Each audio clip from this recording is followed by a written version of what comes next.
Happy day, I'm Peter, as your property specialist for today. This is our model studio type of Orion Residences. Studio type refers to compact living spaces. So tara, samahan niyo ako at itutur ko kayo sa loob.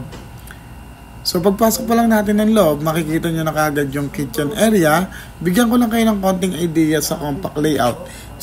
Studio units are generally designed as open plan spaces that combine the living, dining, bedroom, and separated bathroom. So tara, pasok pa tayo sa loob. Explore pa natin.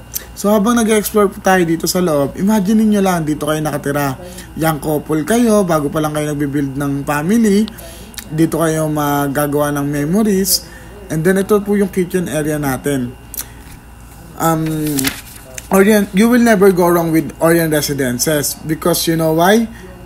Yung modern interiors kasi nito. Orion Residences is also known for stylish, modern finishes, and well-planned spaces even in studio types. So balik po tayo sa loob. Ayan po, kaya po hindi natin tinipid sa, nasabing hindi tinipid sa sa space. So makikita nyo naman po, bukod po yung toilet niya, yung pinaka-bathroom niya, sa shower room niya po. So malalagyan nyo rin po siya ng kung ano pong design na gusto nyo. Like ito, meron na po siyang washing machine. Tapos yung location naman ito, this project offers easy access to major roads like Agham Road and EDSA. Malapit din po siya sa mga schools like Ateneo and Diliman. UP Diliman po. Tsaka sa mga nightlife po. So, yun nga po.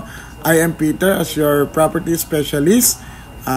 Looking forward po ako sa deal natin. Salamat po.